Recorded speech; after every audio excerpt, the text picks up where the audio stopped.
If you look in Europe, now there are almost 500 family businesses that are contributing and working. In Pakistan, we started with 22 families, and that has gone up to 31 or 32. And I'm just referring to the PIE report that they have published. I also agree that the state culture connotation is derogative, and perhaps it's not the right thing because they are contributing to the economy. Economies flourish, only when businesses flourish. It's vice versa. Why businesses don't flourish in Pakistan is really a factor of, a complex outcome of various factors. We have seen very good times in Pakistan. If we had been on that trajectory, evolution, we could have been in a different situation. Now we are in a different trajectory. We are in a trajectory of accountability and regulation, and the perception is everybody is a crook. We have big businesses in Pakistan.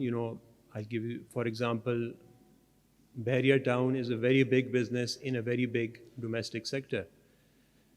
But generally, Pakistani, and generally also, if you look at the example of other countries, businesses that venture overseas are usually domestic champions. So they dominate Japan first, and then they go outside Japan. Every single country that has progressed has done it by selecting certain industries that they promote. Even the United States, which is generally a very open country, protects, for example, the defense industry, the high-tech and microelectronics industry. Now they're trying to carve back the chip industry into the United States. So every country selects certain areas where they want to put their investment in and progress.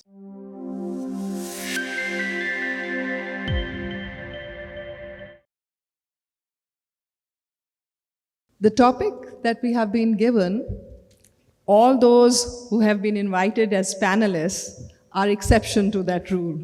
They have done very well, their businesses have flourished, and so it would be very important to hear them out as to how they have reached where they are, but in doing so, there are a few things that we need to address, and we can actually focus on those areas. Number one, we keep saying that businesses don't flourish because, number one, we don't have the policies that encourage these businesses. Is it our priority or not?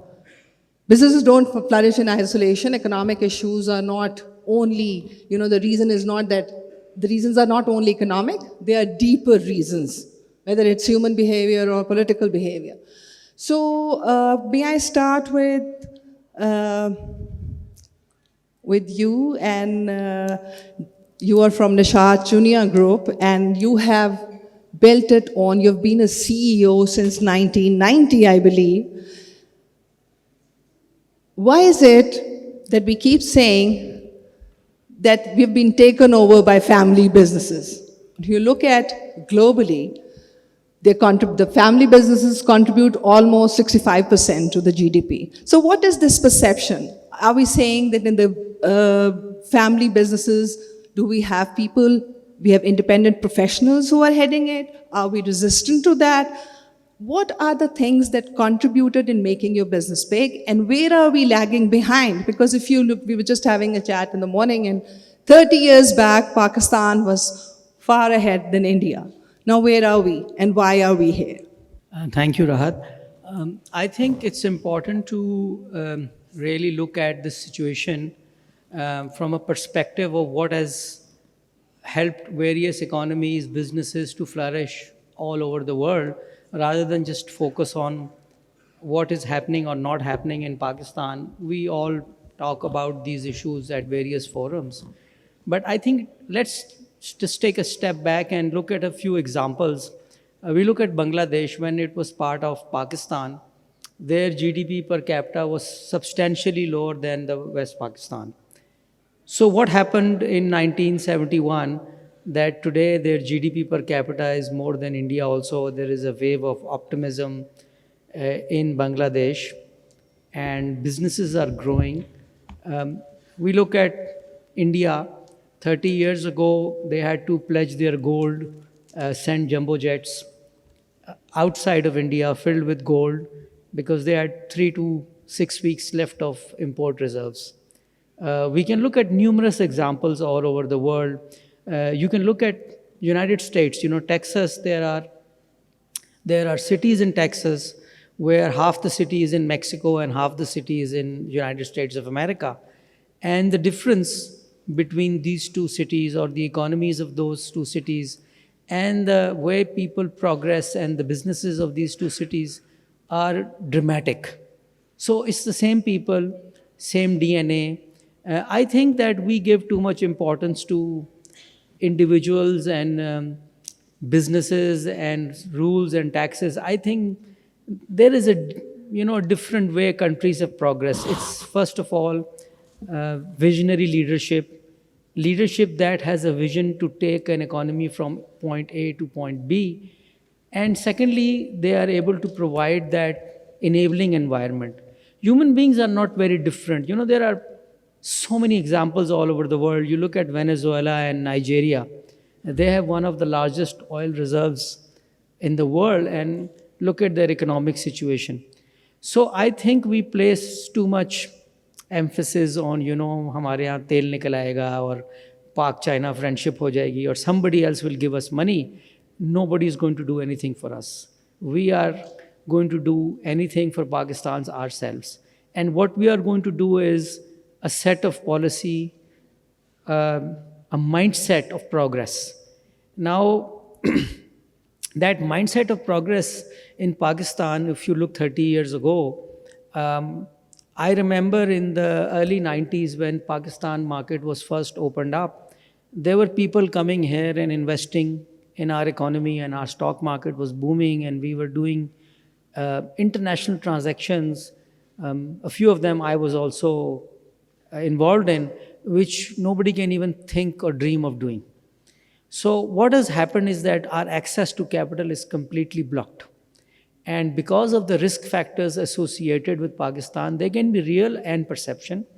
The risk of Pakistan is too high, and as such, what the return the investor demands is equally high, and at that return, most of the businesses are not going to be feasible.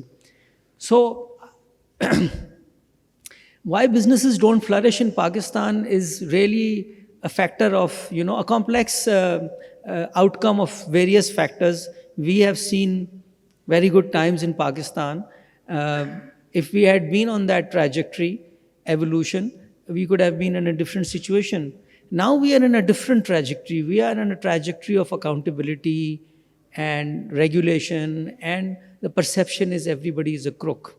So, as the saying goes, you are innocent till proven guilty. It's exactly the opposite in Pakistan. You have to prove that you are innocent, otherwise you are guilty. And I think that has done more damage to Pakistan than any other thing I can think of. The way competition, the way businesses are handled in Pakistan, there is a perception. For example, I was reading these questions, and the word Seth is used like a 4-letter word. So, some people think that being a Seth or an entrepreneur is a bad thing. Now, I think that reflects the mindset of our society in general. And who has brought it to this point?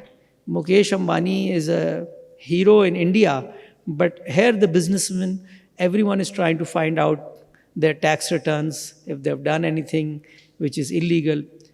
And I've looked at businesses in Bangladesh and India. If they went through the same scrutiny as in Pakistan, I think 90% would fail. If you look in Europe, now there are almost 500 family businesses that are contributing and working. In Pakistan, we started with 22 families, and that has gone up to 31 or 32. And I'm just referring to the PIE report that they have published. I also agree that the Seth culture connotation is derogative, and perhaps it's not the right thing because they are contributing to the economy.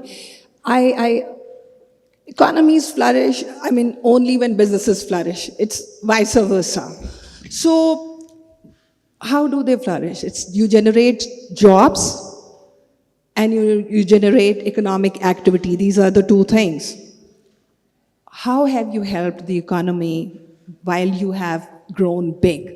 Apart from paying taxes, apart from generating employment, in terms of industry, what are the actions that were taken? In terms of research and development, what is the innovation brought? And it's not just, I'm talking with reference to SAP Group, I'm talking about the family businesses. How have they contributed to this? This is... Ji, Bismillahirrahmanirrahim. I agree with what Shahzad has said. I also think that, I understand the intent behind this question. Why do businesses not flourish here? And because Dr. Nadeem, Vice Chancellor of PIDE, I understand the intent that he had behind it. And as you said, I mean, many in the audience could say that the answer to this is that they do flourish. We have Shahzad Sahab, some people would say SAIF Group, many groups that have done very well.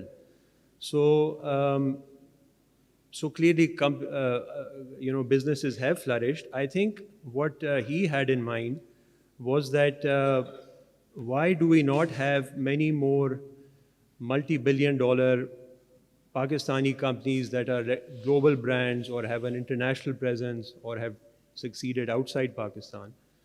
And, businesses can't flourish if the economy doesn't flourish. So, in effect, you're asking why hasn't the economy flourished? And that's a long discussion. But, and because we have, I'm assuming we have a lot of economic students here. If you look at it from an economics point of view, for a business to be big, you need either a big domestic market or you need to serve an export market. And we have big businesses in Pakistan. I'll give you, for example, Bahria Town is a very big business in a very big domestic sector. But generally, Pakistani, and generally also, if you look at the example of other countries, businesses that venture overseas are usually domestic champions. So they dominate Japan first and then they go outside Japan. In Pakistan, the domestic champions have chosen not really to venture abroad. And this is really as a result of the incentives that they are faced with. And you have to keep in mind that entrepreneurs or businessmen want to make money with the least amount of risk, and maybe least amount of effort and maximum return. So because of the structure of our economy and because of the competitive advantages that the local companies, domestic companies like mine and Shahzad Saab's and others have, it suits them to serve the domestic market. And so they don't go abroad. The other issue is that in general, and I'm not an expert on this, I don't know why, but in Pakistan, businesses or businessmen do not want to structure business activity within a corporation, within a business. You would rather take an informal, and maybe it's because it's too regulated, maybe tax issues, documented issues. So when there is a disincentive to corporatize, and so naturally you don't have as many big companies as you should. I think these things are changing. Family businesses, as Shahzad said, it's become like a pejorative. But keep in mind, Pakistan is now about 75 years old. So this is now the third generation. And globally also, in the United States in the late 1800s, early 1920s, till around the 1920s, the so-called Gilded Age, you had lots of family businesses. You had the Rockefellers, you had the, Carnegie, etc., etc. And they evolved into companies that were then managed professionally. Ownership was more widespread. So beyond the third generation, it's usually very difficult for a family business to continue, and it starts to divide or it will just go away. So we may see that, we are already seeing that happening, and we may see it happen further. Just two last points. Why have Pakistani firms not gone abroad, in my view, again, because they make money easier in Pakistan. And when I've been thinking, what are the competitive advantages of a Pakistani firm, of a large Pakistani group, let's say SAIF group for the sake of. One is your access to human capital. You have the ability to put together a management team. So Shahzad Saab jisko bhi phone karenge, that gentleman will generally, or lady will be generally ready to work for him. Whereas if you're new, they won't even answer your call. And this happens everywhere, but I think the phenomenon is stronger here. Secondly is your access to financial capital, which means bank loans. If you're a first timer in business, no bank in this country is going to give you a loan. But if you are an established group, you have a privileged access to them, not only to bank loans, but even to customer advances. And there are companies in the real estate sector who, without owning the land, customers are willing to give them money. Now, if you look at both of these competitive advantages, these don't translate well across a border. I will not have these advantages if I go to China or Malaysia. So why should I? It's not an incentive for me to, but keep in mind that these do translate well across industries. So one of the questions was, why do we have these conglomerates? Well, because if Shahzad Saab can put up a good team in textiles, then he can put up a good team in banking, in dairy, in XYZ. And if I can make more money selling biscuits and milk to Pakistanis, why should I make electronic items for the Japanese market? So these are all incentives that we have to look at. Finally, you asked me what have we done for the industry. My group, our manufacturing is largely in Khyber Pakhtunkhwa, so which is an area which is where there is very little industry. So when you set up industry, some of our companies have been operating for 3 generations, and there are villages from which 2-3 generations of family members have gone to work in that industry because there is no other industry in that country, in that area. And in terms of research and development, I'm alhamdulillah proud to be associated with Sky Electric. Sky Electric was a very big risk that Ashar Aziz took. No idea that the product will even work or it will sell or how it will be. So when you say there is no innovation, I think that's also not wholly correct. Sorry. And sorry, मुझे ये भी कहा गया कि मैं English Urdu दोनों में switch करूं और so forgive me if we've been only talking in English.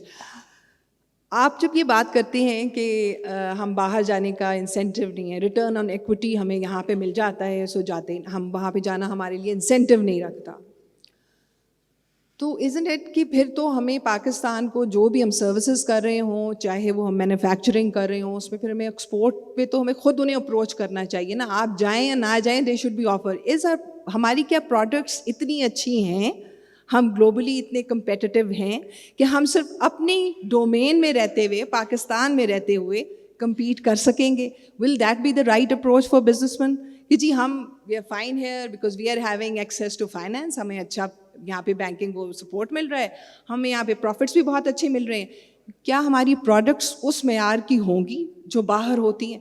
Because जब हम कंपटीशन की बात करते हैं, it's not about competition, it's about businesses. Because मैं बहुत ज़्यादा ये समझती हूँ कि कंपटीशन कहना जो है वो है फेयर प्ले पे बिलीव करना है. Basically you are for fair play and that you want the best product at the minimum cost. तो एफिशिएंसी ब्रिंग इन करना ही कंपटीशन का मकसद होता है. ज़्यादा प्लेयर्स आएँ, बेहतर प्रोडक्ट मिले, बेहतर. तो क्या ये आप इस अप्रोच के साथ हम ग्लोबल इसमें प्रोडक्ट वाइज भी compete कर सकेंगे, हमारी क्वालिटी होगी? एक ये इम्पॉर्टेंट आस्पेक्ट. दूसरा, आप मैं जब उस्मान ये बात एड्रेस कर लें तो आपके साथ ही मैं ये सवाल करना चाहूँगी. आपका नॉलेज प्लेटफॉर्म है एंड आई रेड दैट आपकी सिंगापुर बेस्ड कंपनी है एंड माशाल्लाह इन डिफरेंट, बैंकॉक में भी आप हैं और चाइना में भी हैं, इंडिया में भी आई वाज नोटिसिंग. तो आपने स्टार्ट कैसे किया और आप कैसे समझते हैं कि हम going beyond the geographical boundaries कारोबार में कैसे पाकिस्तान का इमेज भी बेहतर होता है और how you contribute to the economy? Ji Usman, first I just wanted to I understand. think, for example, there's many areas जिसमें we are very good quality. We have textiles, we have other areas. So and in other areas we can improve. So और जैसे आप बता रहे हैं knowledge based economies, IT sector, that's a completely different area. There's no reason we can't. We will have to start from some low base. लेकिन already हमारे textiles, मैं textile का example देता हूँ, is a very strong in terms of quality. We are very much up there. हम पहुंचे तो हैं टेक्सटाइल में, मगर हम अभी भी पीछे हैं अपने रीजनल इसमें अगर देखा जाए तो उस पे क्वालिटी, मैं सिर्फ जी क्वालिटी की उस पर बात कर रहा हूँ. जी sorry. So I think that, Pakistan has now been in existence for more than 70 years, and I know there are few people in textiles sitting here, but we've given it a chance.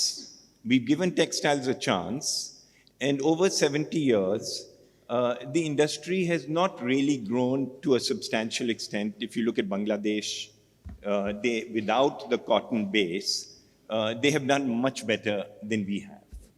So at some stage, you need to start asking, look, we are a poor country. Every single country that has progressed has done it by selecting certain industries that they promote. Even the United States, which is generally a very open country, protects, for example, the defense industry, the high-tech and microelectronics industry. Now they're trying to carve back the chip industry into the United States. So every country selects certain areas where they want to put their investment in and progress. So I would suggest that, look, whether it's the government's fault or the industry's fault, it doesn't really matter. But over 70 years, we have heavily subsidized certain industries, and they haven't really produced the kind of impact that even Bangladesh has managed to create. So we should look to new industries.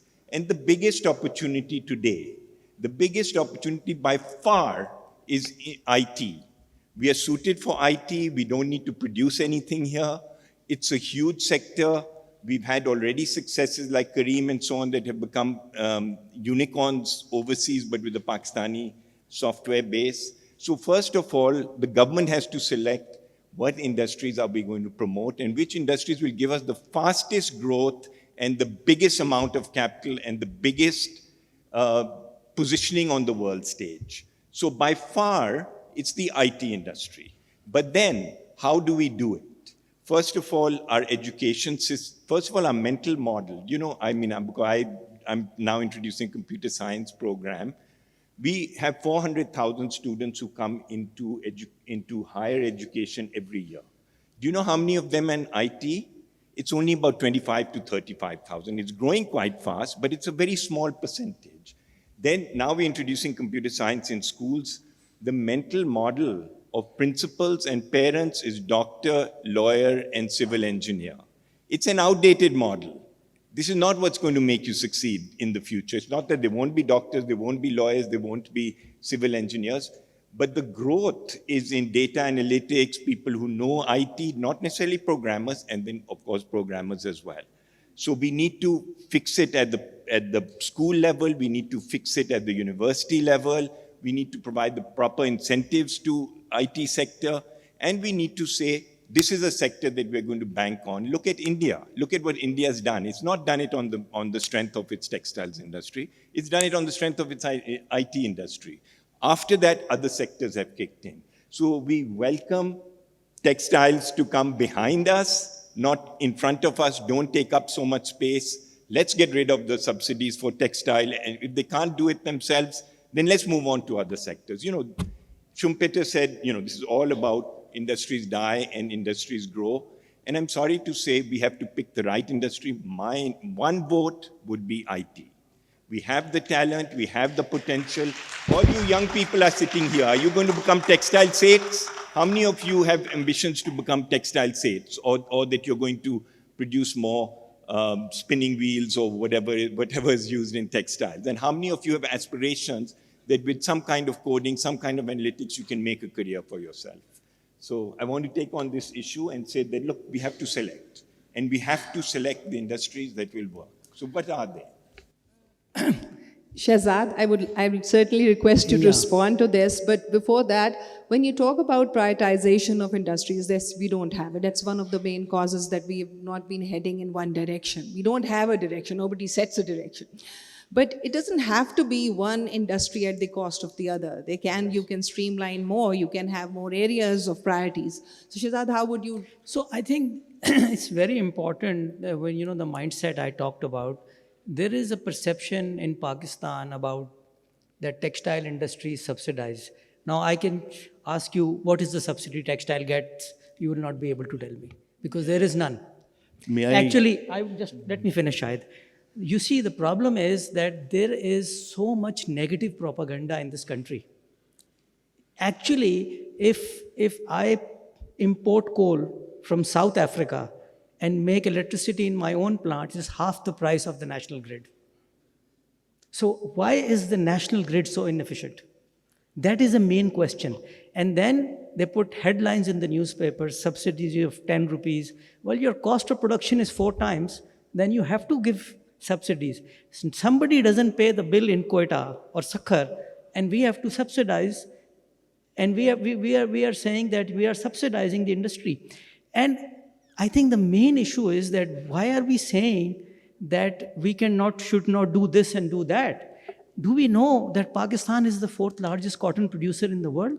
You want to shut down the entire textile industry and also shut down entire agriculture with it?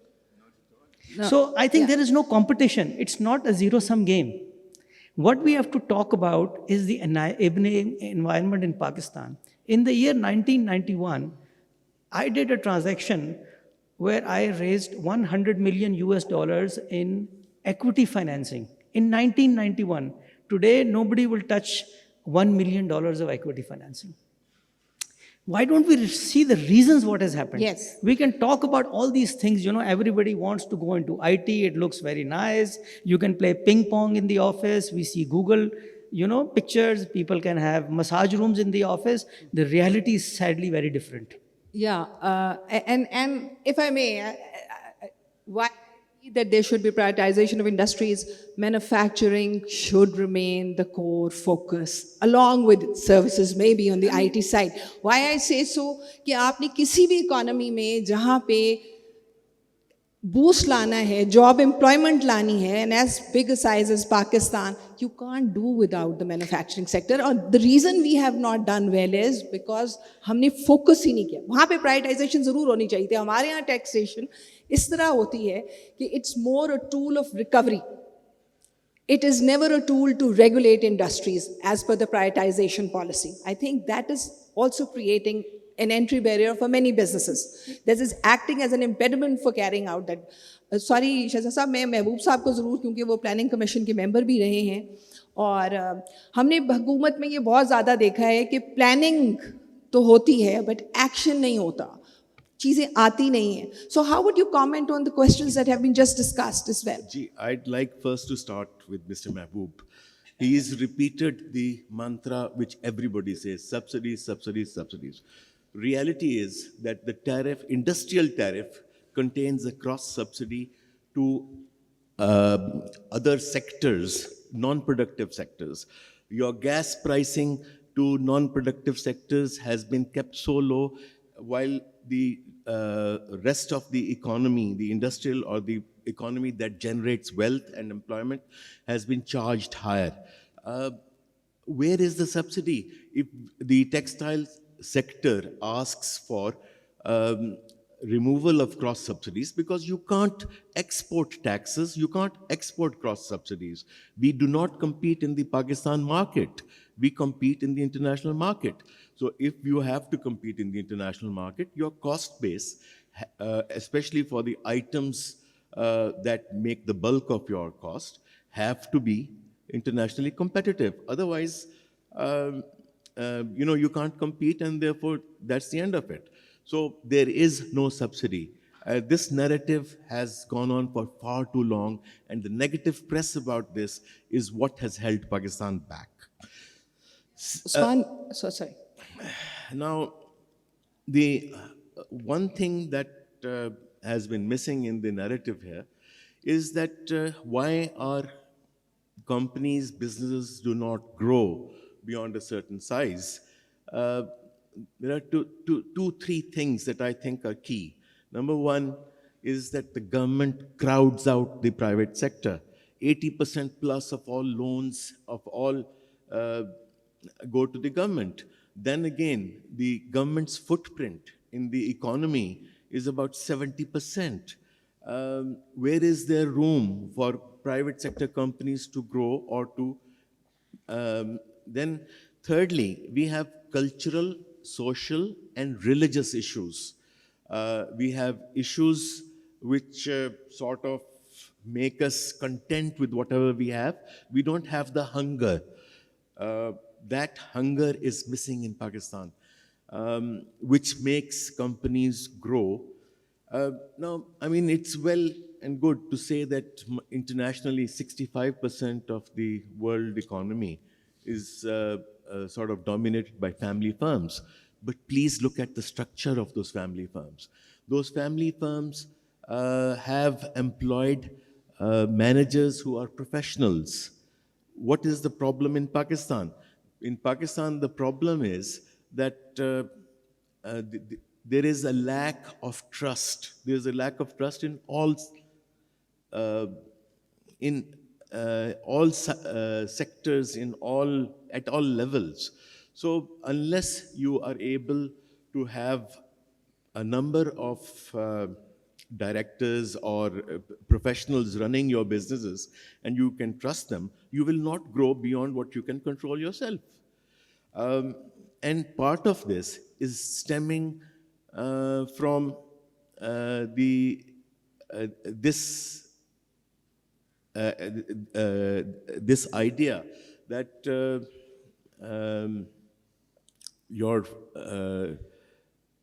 I'm sorry, I lost. But again, there are many other factors feeding into this. First of all is our dismal savings rate. We are a consumption-based society. In order for capital generation or capital access, you need to have a pool of capital. Where is the pool of capital?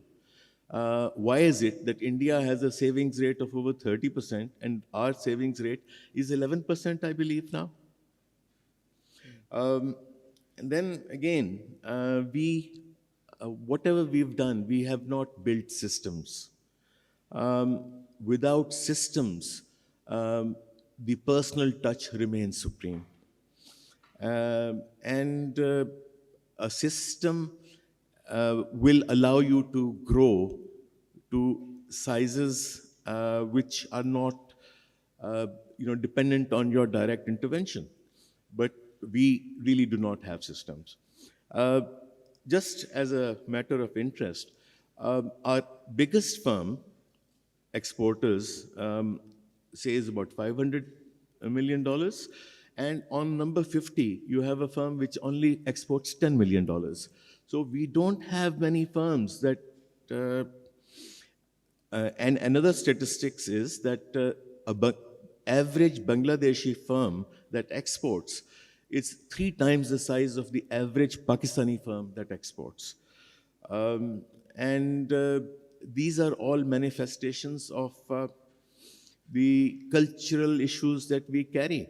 And part of that, as our friends have espoused, is that the lack of trust also translates into NAB and the problems that our so-called states face. Because if you make money, it is not considered kosher. Thank you.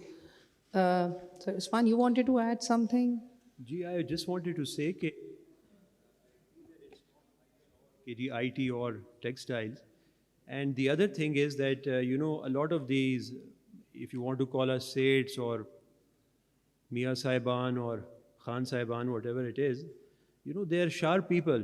And the recent devaluation over the last 1.5 years has made people realize, people with very big businesses, that you need to have कि आपके पास unless कोई dollar revenue stream ना हो तो that business is not really worth much.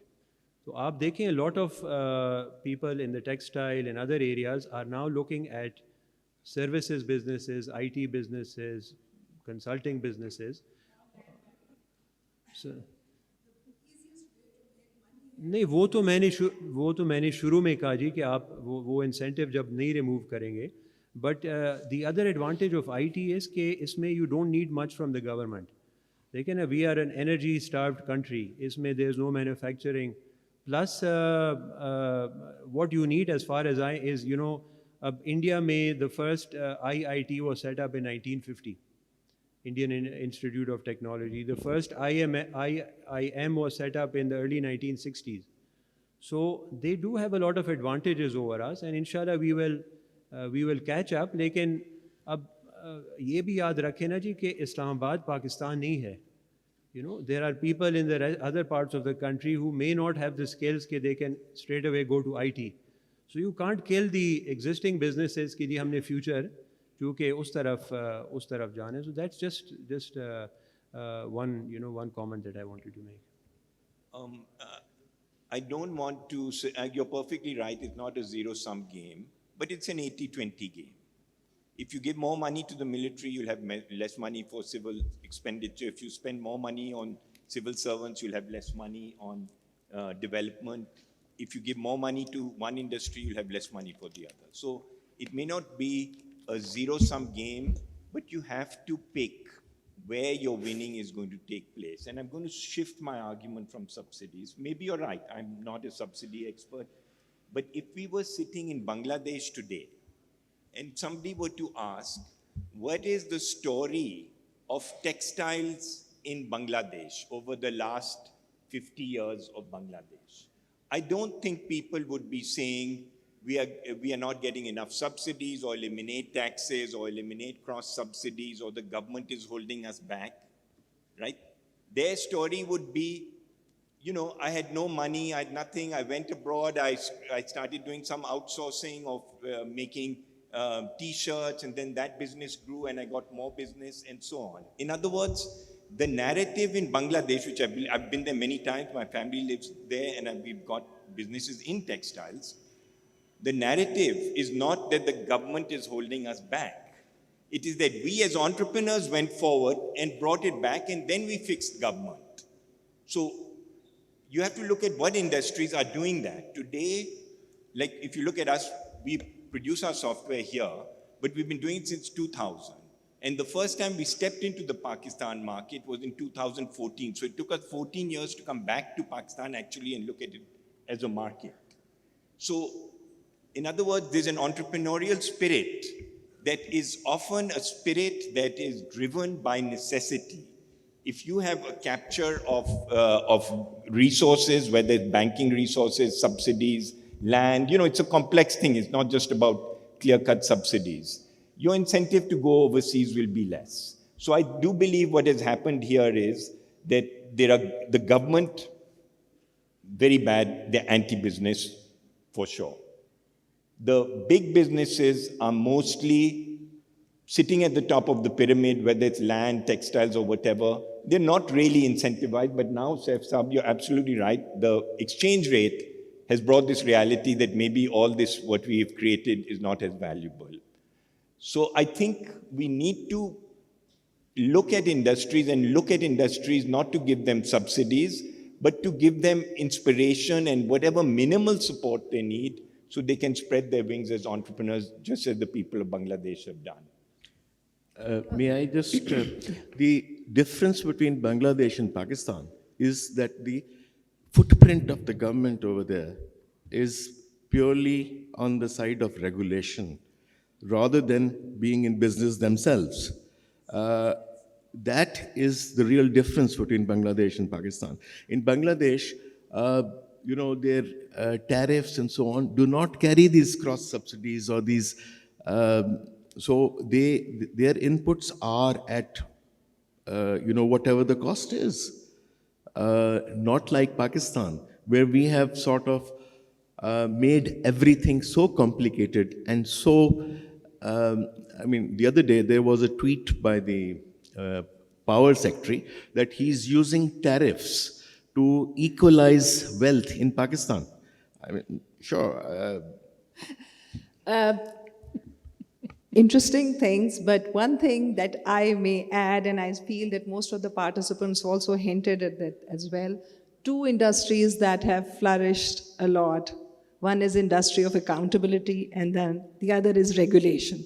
With these two industries there, businesses find it really difficult to flourish.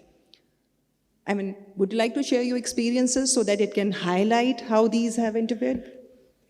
Thank you. I just, I think this subject is very interesting. For example, if in Pakistan we had no PIA, no steel mill, no power sector, everything is in the private sector.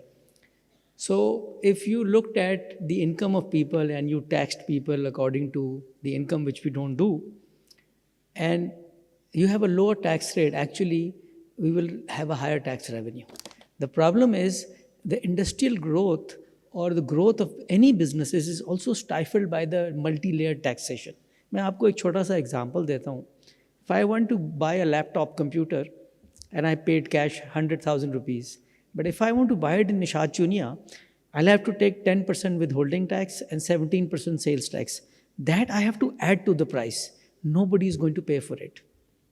And if you look at even, very interesting, this super tax, the way it is calculated, when Mr. Ishaq Dar makes an announcement in the assembly, will say, ji 50 crore rupees se upar aapko tax, super tax lag jayega. Nobody understands that if you have a capital of 100 billion and you make a profit of 50 crores, you should be fired rather than, saying that you are making an enormous profit. There is no correlation between capital and... So what the message the government is giving is that making a profit of 50 crores plus is a bad thing. And I think the whole narrative in Pakistan has to change. Even the private people like us, Mehboob Saab, are all saying this, you are getting it, we are getting it, we should do this. The whole narrative is flawed. बात ये है, अगर कोई गैर शरई और गैर अखलाकी काम नहीं है तो करने दें. क्यों हम हर चीज़ को रोक के बैठे हुए? हम कोई काम नहीं करने देते किसी को. कोई पैसा बनाता है तो हम कहते हैं भाई बताओ तेरे पास आया कैसे. हमें तो उसको सितारा इम्तियाज़ देना चाहिए कि तुमने प्रॉफिट किया, लेकिन हम तो उसको गाली देते हैं. तो इस नैरेटिव के साथ, और ये दूर के ढोल सुहाने हैं. आपको पता है बांग्लादेश में क्या होता है? कोई बैंक किसी से पैसे नहीं मांगता. स्टेट ने कहा हुआ है आंख बंद करो, डिफ़ॉल्ट करने दो, ग्रो करने दो. जाके वो पूरी दुनिया के पास रोते हैं कि हमें लीस्ट डेवलप कंट्री का स्टेटस दें. Even today Bangladesh in Europe has a status called EBA. EBA का मतलब क्या है? Everything but arms. वो दुनिया की हर चीज़ एक्सपोर्ट कर सकते हैं, उनसे कोई सर्टिफिकेट ऑफ ओरिजिन भी नहीं मांगता. वो कहते हैं हम गरीब हैं. अरे भाई आप कहाँ से गरीब हैं? आपकी तो GDP इंडिया से भी ज़्यादा है. सक्सेसफुली उन्होंने ये काम किया है.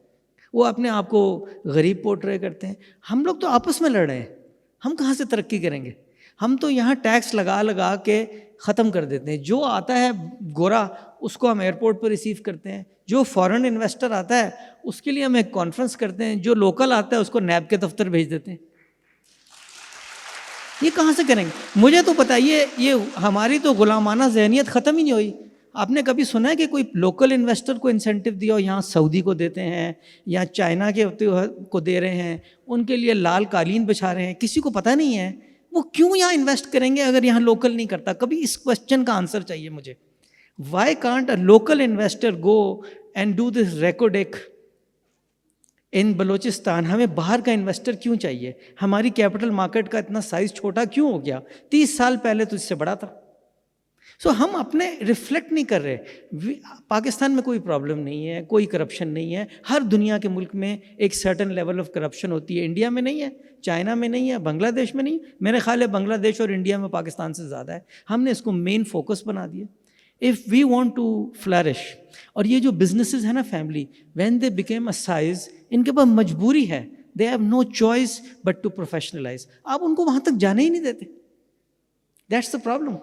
Shahzad, while I'll agree with most of the things that you have said, and I think maybe none would disagree, but there's one thing that as a regulator, what I noticed, in the best of the businesses, the biggest of the businesses, to them cornering the market, colluding or cartelization is not considered a wrong. This is visibly an anti-competitive. I'm not talking any about one particular industry. I can name sugar, cement, telecom. You come across all these industries. So, and then on the other hand, unfortunately, what happened was that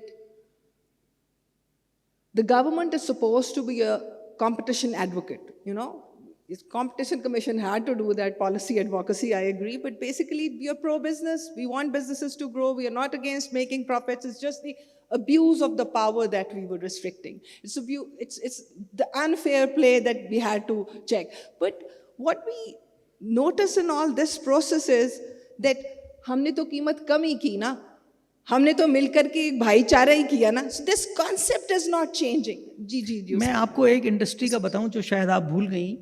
देखिए ये जो cement है या polyester है ये cartel बनाते हैं, बिल्कुल गलत है. मैं इससे 100% आपसे एग्री करता हूँ.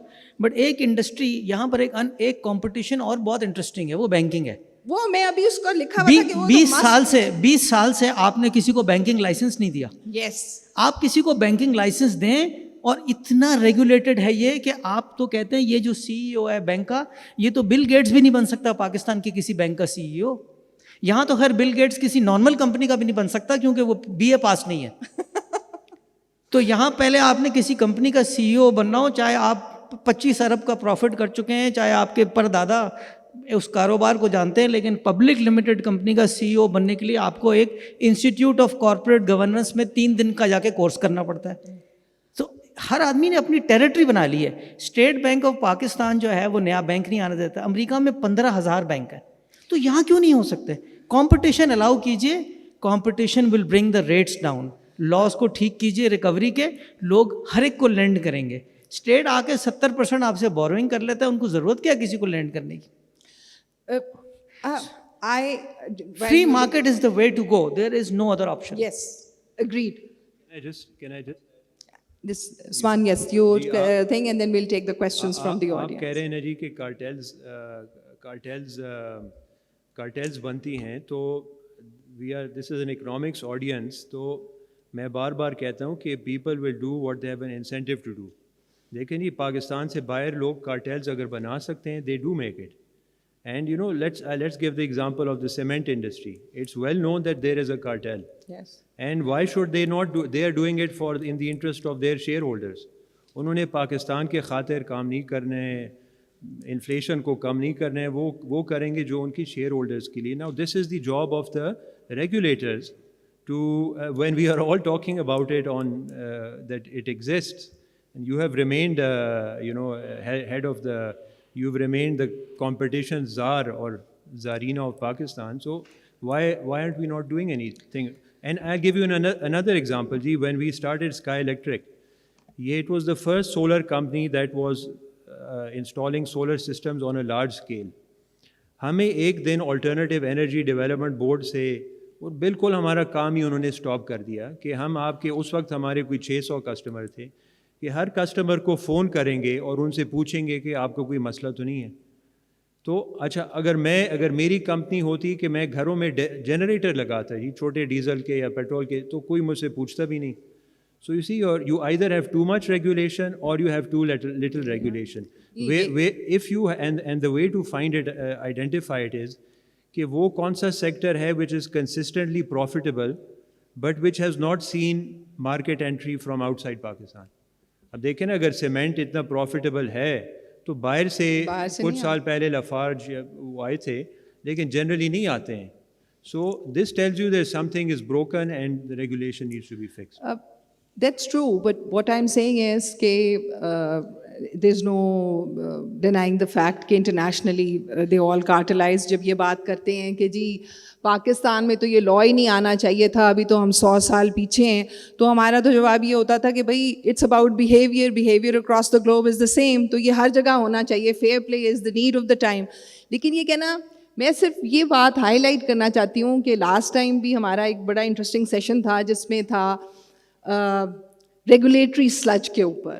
तो मैंने कहा था यार ये रेगुलेटरी स्लज की जब आप बात करते हैं तो उसमें एडजुडिकेटरी स्लज ना भूलें, बिकॉज हम अगर कार्टेल्स बस्ट करते जा रहे हैं और अनवेल करते जा रहे हैं, और इन सारी इंडस्ट्रीज में अनवेल करना भी ये, they are very powerful people. So That unveiling is not just getting its recognition कि we have busted those cartels and the judicial review is not coming. So there are a lot of challenges, वो तो जब हम बात करेंगे, लेकिन there should be, I think, a recognition कि competition is good and we should refrain from these practices. इसको ये justify नहीं कर सकते हम कह के कि बाहर भी cartels होते हैं तो हम यहाँ भी करें. This is, I mean, you can have your view. Obviously, all businesses are doing it for profit, for higher and increased profit, but there are certain values we subscribe to. And I would like to stop here and ask questions from the audience as we have less time. Yes, please. Hello madam, मेरा कोई introduction नहीं, मैं तो देहात गांव से आया हूँ. बिजनेस मुझे ज़्यादा पता नहीं है, लेकिन इतना पूछूंगा कि ये सारे बिजनेसमैन शायद बैठे हुए, आप लोगों को फेवर चाहिए रियासत से या लेवल प्लेइंग फील्ड चाहिए? दूसरी बात, मेरा दूसरा सवाल ये है कि रियासत या खुसूसन रियासत के वो इदारे जो वो किसी कानून को अकाउंटेबल नहीं है, उनको बिजनेसेस चलाना चाहिए, और उस इदारों के बिजनेस चलाने की हमारे मुल्क और उसकी मैशियत और उसके बिजनेस पर क्या असरात है? शुक्रिया. Can I ask Rahat? Lee, can I ask a quick question and maybe they can take these together? देखिए जी, मेरा बड़ा सिंपल सवाल है.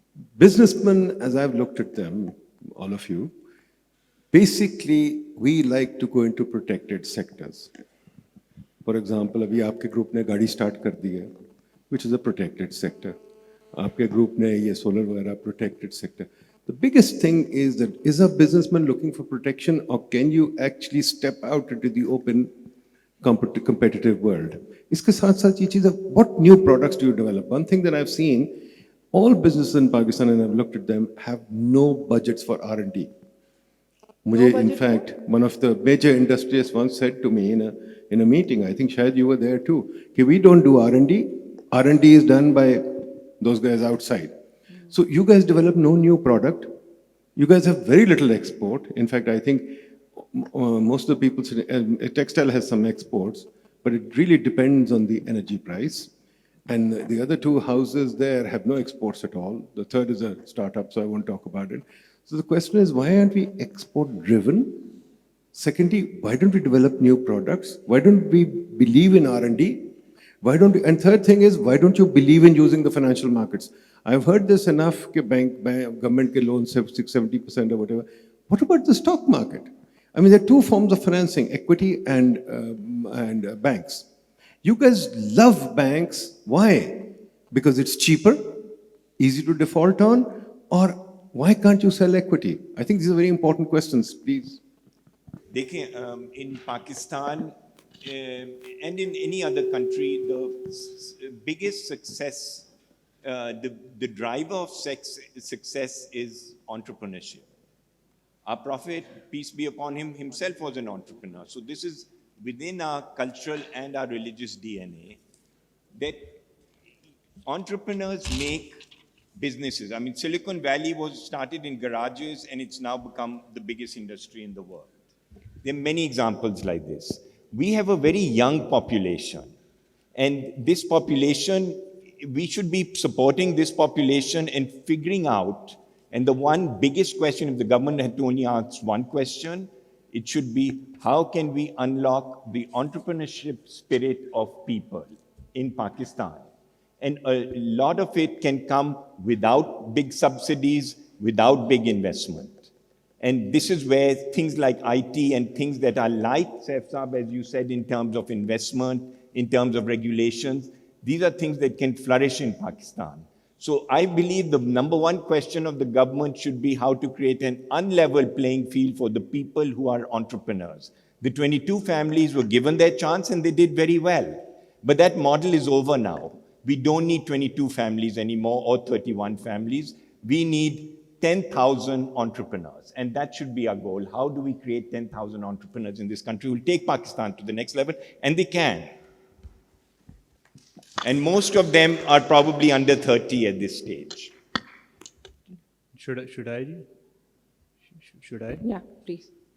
Maybe I have huge respect for Dr. Saab and of course his knowledge of economics and he's also kindly invited us. So, but you know, ji, again to say कि जी आप why are you going into protected sectors is, you know, well, because the businessmen have an incentive to go into protected sectors, and the way to you know, counter this is to you either do it through industrial policy. For example, in Korea in the early days, they said कि जी, if you want to the right to manufacture cars for the domestic market, you need to export a certain amount. So there are ways that you can do it. You know, I just want to clarify, solar when we started was not a protected sector.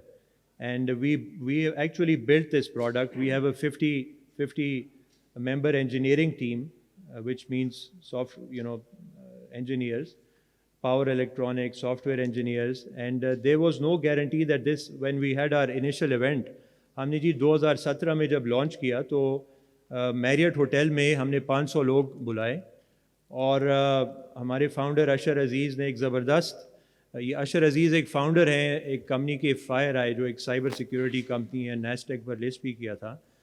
तो उस launch जब हमने किया तो हमारे 500 में से सिफर order हमारे पास आए थे, किसी ने भी ऑर्डर नहीं प्लेस किया। तो ओवर टाइम फिर ग्रेजुअली जब उन्होंने इसकी यूटिलिटी उनको अंदाज़ा हो गया कि जी solar is the way forward, so people have Dr. Saab taken risks and I strongly believe that you need regulation to remove some of these things, and I also agree with Shehzad Saab कि लोगों को in general काम करने दें, get out of the way of businesses, and generally a lot of these things will improve. And finally ji, when देखें जब अब हम जो फैमिली ग्रुप्स हैं वो अब इतने बड़े हो गए हैं कि वो कैपिटल ख़ुद अब इजीली बैंक से नहीं रेज़ कर सकते, और वो अगर स्टॉक मार्केट जाएंगे तो अगर मैं CEO हूँ और मेरा बेटा CFO है और मेरा कज़न CEO है तो कोई हमें पैसा नहीं देगा। सो मजबूरन family businesses will professionalize in order to tap into capital markets and also in order to attract talent, because people will not want to work for family businesses. Assalamu alaikum. My name is Mohammad Daniel Arshad. I have a question. The sir over there said that you need 10,000 entrepreneurs. Don't you think there is a domestic dilemma here that when we graduate from a business school, the parents of the certain person who wants to be an entrepreneur, they say that you want to do this or do you want to do that? For example, you want to open a restaurant and they say, yaar itna pad ke aap bawarchi banenge. So this is a hurdle in creating a new entrepreneurs.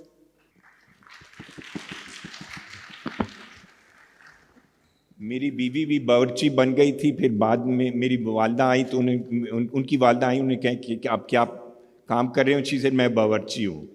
तो she said ये मैं इन लोगों को नहीं बता सकती, New York में हम रहते थे। शी सेड आप ये कह दें कि आप रेस्टोरेंट खोलने का आपका इरादा है तो ठीक है। That was accepted. I think look, the biggest issue is talent. And talent is not just the raw talent, but talent that is structured into productive and innovative capacity. So one of the things that is holding us back is that our mental model of success is a 20th century model, just like our cricket is a 20th century model. We think doctor, lawyer, civil engineer. These are the kinds of things you have to go for. The mental model has to change, the education base has to change, a little bit of incentive has to be given to new companies that can flourish and go overseas very, very quickly. Because I think, Saif Saab, what you said about South Korea is very illustrative. They said you can set up an industry here provided you have certain level of exports. So it is clear that the industries that will succeed in the future are industries that can serve Pakistan as well as export their products. And so if we take that criteria, we develop talent properly, I'm sure that Pakistan can succeed. But it's not going to succeed simply by us fixing tariffs or levelizing subsidies or giving subsidies, but it's really by focusing on the talent of people of Pakistan and the entrepreneurial energy that is there in this country. And we just have to channel it in the correct way. It's the lowest cost and it's the highest return. May I add something? What Mehboob Saab has said is absolutely right. What is the wealth of Pakistan is the human resource in Pakistan. What we have failed to do is to develop institutions that, educational institutions, who turn out people who are competent and who are at par with the graduates, say, from India or from other places. Last year, we carried out a survey of IT professionals who were being graduating from various universities, and we found that their level of expertise was nowhere near what a graduate from any other country Yes. is. So what we started, and this is a private group, is training fresh graduates, and through links with Singapore or other places, we got that then developed these people to an extent that it hurt. It hurt us in a negative way because those graduates which we retrained found jobs abroad. So we again left with some zero. One thing before I conclude, and there was a very interesting story that Shahzad had to share, but allow me to wrap up the points that I have and then we'll end it on that note. If I would just give you an overview of what are the reasons that businesses are not flourishing.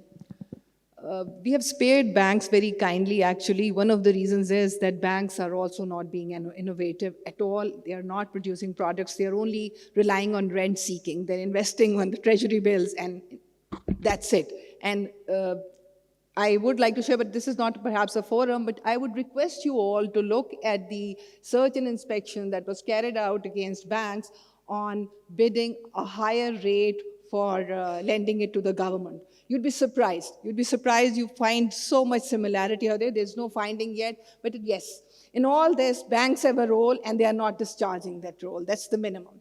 Two is absolutely a mindset, the approach towards it. Where have we gone wrong? What is it that we have done wrong is primarily the approach. Questioning people who are contributing to the economic activity, that is not wrong, but you see, don't make them feel as if they are guilty because they are contributing to the economy. Third, which I also believe perhaps should have been at the top, is the prioritization policy. Do we know in which direction we are heading? When you talk of entrepreneurs and the talent hunt and the dearth in talent, and the ecosystem not being there in Pakistan, any system any setup that you would like to build, do you have the expertise? Do you have the machinery? Do you have the suppliers, distributors, customers and all? This ecosystem doesn't exist for the businesses. Are we creating any barriers? Are there social barriers as well? And that's for Shahzad to explain it. Very simple words, so I'll not touch that. I agree with Osman, and we cannot deny this is a reality. Businesses work for profits. So they are not charitable organizations that they're first to think about others. If they will make profits, if they will generate economic activity, we are going to be beneficiaries. It's our job to rectify it, but it's important to recognize their part to the extent where the abuse is being committed.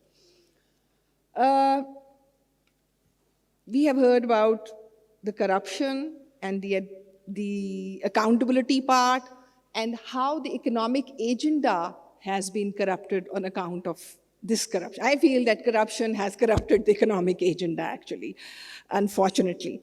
But yes, Shahzad, would you like to add, which you feel how people are left out from participating in the whole economy? Who are those people? So I think जो एक सवाल पूछा गया था ना कि आप state से क्या एक्सपेक्ट करते हैं, मेरा जवाब भी उससे कनेक्टेड है. आई थिंक स्टेट का रोल सिंपल होना चाहिए. स्टेट का रोल है लोगों को एक तालीम बहुत सस्ती प्रोवाइड करना गुड क्वालिटी की, जिसमें स्टेट मिजरेबली फेल हो गई। और यहीं से हमने एलीट कैप्चर क्रिएट किया है, क्योंकि 80-90% लोग आपके मैट्रिकुलेशन सिस्टम में जाते हैं, और आप अपनी पाकिस्तान में बिज़नेस फैमिली देख लें, ब्यूरोक्रेसी देख लें, मेरे ख्याल में अब तो मिलिट्री भी आप देख लें, तो ये सब O लेवल और A लेवल के बच्चे। तो हमने 80-90% लोगों को सिस्टम से बाहर निकाल दिया। उसके बाद हमारा एक और बायस है जो बाहर से पढ़ के आता है। जो बाहर से पढ़ कर आएगा वो, उस पे भी हमारा बायस है कि हम स्टार्टिंग पॉइंट में ही बायस्ड हैं कि ये तो हमसे ज़्यादा काबिल है, तो हम उसको भी ज़्यादा ऑप्शन दे देते हैं। आप इंडिया में देखें, ये सारा सिस्टम जो है वहाँ तो मैट्रिक्स, ये और A लेवल सिस्टम ही नहीं है। तो जब तक आप अपने तालीम को सस्ता नहीं करेंगे और उसको लोगों के लिए अवेलेबल नहीं करेंगे, ये सिस्टमेटिकली हमने 80-90% लोगों को कंपटीशन से बाहर निकाल दिया। अब आपस में जो हम 10% रह गए, हम आपस में खेलेंगे और हम मजाक करते रहेंगे, और हम ये इंटेलेक्चुअल किस्म के सवाल भी पूछते रहेंगे कि जी आप प्रोटेक्टेड इंडस्ट्री में क्यों जाते हैं। अरे भाई, कोई गैर शरई गैर अखलाकी काम है, स्टेट ने बनाया क्यों प्रोटेक्टेड इंडस्ट्री? और अगर उस प्रोटेक्टेड इंडस्ट्री की ज़रूरत है तो अलग डिबेट कर लीजिए, लेकिन ये कोई गाली नहीं है प्रोटेक्टेड इंडस्ट्री। माइंडसेट हम लोगों का प्रॉब्लम है, और पढ़े लिखे लोगों का माइंडसेट का प्रॉब्लम है। ये तो we are not talking about uneducated people. ये जो आप यहाँ बैठे हैं Pakistan institute of development economics में, ये भी एक प्रोटेक्टेड इंडस्ट्री है। This is the protected industry. इसमें क्या कंपटीशन है? तो हम ये प्रोटेक्टेड इंडस्ट्री अच्छी चीज़ है या बुरी चीज़ है, ये अच्छी डिबेट है। क्या जापान बगैर प्रोटेक्टेड इंडस्ट्री के तरक्की कर गया? अमेरिका बगैर प्रोटेक्टेड इंडस्ट्री के तरक्की कर गया? Please don't get me wrong, मैं नहीं कह रहा कि आप गाड़ियाँ को प्रोटेक्शन दें, और मेरा कोई गाड़ियों से ताल्लुक भी नहीं है। डॉक्टर साहब को शायद पता नहीं, I have nothing to do with car manufacturing, but the point is industry को देना है या नहीं देना, ये स्टेट का काम है। और अगर वो इस मुल्क के अवाम के लिए बेनिफिशियल है तो ज़रूर दें, और अगर नहीं है तो मत दें, हमारा काम नहीं है ये। So, if I can just one word, that is what we would focus and emphasize on is, आप लेवल प्लेइंग फील्ड तब क्रिएट करेंगे जब आप मेयार की एजुकेशन देंगे और सारे प्लेयर्स को उस मार्केट में पार्टिसिपेट होने देंगे। Thank you.